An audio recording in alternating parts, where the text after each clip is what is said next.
Hello again, and welcome back to another not tutorial.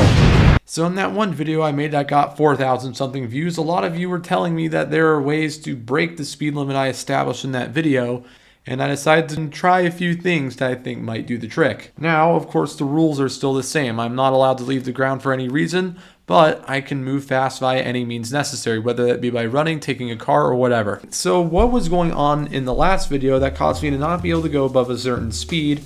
It has to do with the restriction on how quickly Roblox can load game content. So while I was trying in that one speed limit video, once I went a certain speed, Roblox was unable to keep up and load the base plates fast enough for me to be able to run on them. Because Roblox has servers and they need to be able to load the base plates from the servers onto the client, because to save on processing power, those base plates aren't loaded all at once. If that were the case, your computer would probably explode, and don't even get me started on that crappy little phone you have. So what I'm going to try to do is to use a local script to create all the base plates and then just run across them, because if base plates are made with a local script, they are already loaded into the client and they don't have to worry about pulling anything from the server. So theoretically you should be able to go as fast as you want across them. So on this channel, I don't think I've talked about for loops yet. So what is a for loop?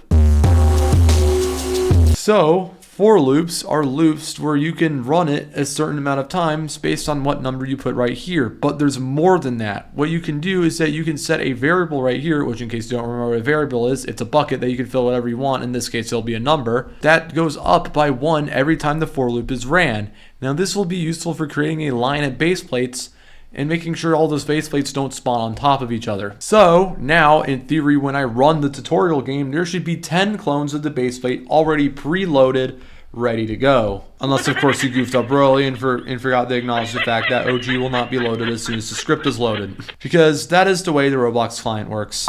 So we're going to go ahead and use a function called waitForChild just to make sure that it doesn't try and assign something called OG when OG hasn't been recognized by the client yet. What happened this time? Z cannot be assigned to. Frickety frackety. Vector 3.new 00I times 2048. There we go. Are you happy now? No. Good Lord, what happened this time? Do I need to set the parent to the workspace? Oh, it worked. It worked. Okay, I think it worked. Never mind. We're good. I put the Y at 0. Well, I guess that still works. Okay, 3, 2, 1, go. Alright, I think we're already going, and we ran out of base plate. Now, eventually we're probably going to start running into an issue with the game lagging really badly when you first join, just because it's trying to spawn in 50 base plates at the same time. Now, I do have a remedy for what might fix that if that does happen, but let's just try and shove 50 base plates down the client's throat and see what happens. Okay, it seemed to take it like a champ. We got 50 base plates now, already preloaded in. I'm actually going to set the walk speed to 20,000. I want to break records. Okay, already so far so good. But I want to break the original speed limit, and I think we're going to. And we broke it. 5,000 miles, 6,000 miles per hour. Okay, we are definitely going faster than we were in the last video. 7,000 miles per hour. We got to 8,000 miles per hour. 500 base plates. This is probably going to make my client crash, but we'll do it. This is all for the sake of science. Now, I don't know how long these... That was counterintuitive. I don't know how long these base plates are.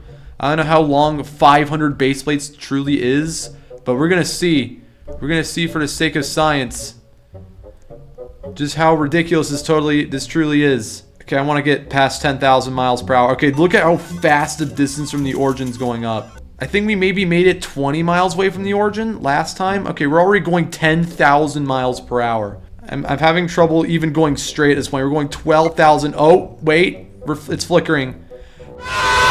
And I flew off the end. But it started flickering a little bit of the whole connection loss thing, but we are already going more than twice as fast as we were last time.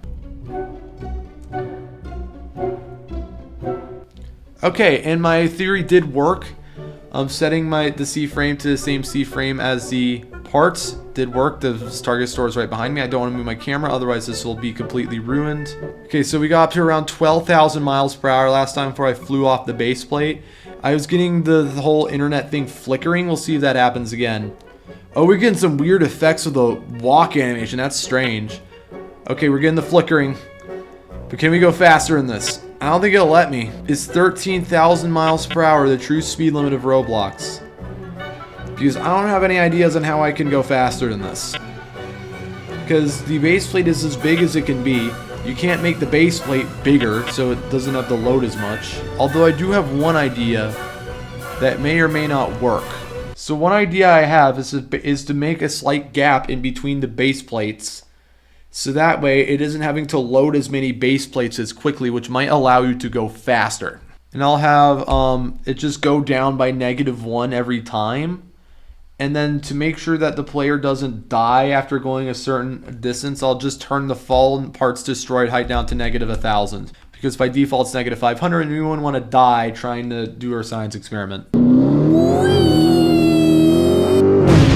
So what this should do is it should space the base plates out slightly further, but we need a runway just in order to even be able to go fast enough to be able to leap across the great gap between the base plates.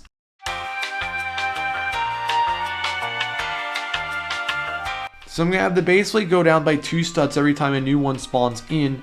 And then of course to accommodate this issue, I'm going to turn the fallen parts height down even further to -3,000. So since the speed limit seems to be higher in Roblox Studio, I'll continue my testing in there. Alright. And can't even make it to the next one. I mean, I was thinking that we could just go so fast that we could just leapfrog onto the next one, but it seems I might have to do this. Okay, so let's go. Did it even go down by 10 studs? Wait, I am the suckiest program in the world. I put in +10, not -10. Yeah, we're gonna pretend I didn't do that one. I'm good at math. Okay, so now the problem should be fixed. Go. Wasn't enough. Okay, -50. Is that enough? Okay, it's noticeably lower, but it still is not enough. Okay, -100. Okay, it's 50,000. The fallen parts destroyed is as low as it'll go. So I guess if we're really going to push Roblox's speed limit, we're really going to test it here. Oh, we made it in the next base plate. Okay, this seems to be working. But the issue is if I'm not touching solid ground, well, for one, this isn't really the land speed record, is it? I'm going to go on a whim and say that the Roblox speed limit, unless you guys have any suggestions in the comments for how I can go even faster. And this is around 13,000 miles per hour, which is an over 150% improvement from my last video. But anyways, that's probably going to do it for this video. I have a few other theories on why the speed limit might be the way it is that I can describe in future videos. But for now, that'll be it. Bye.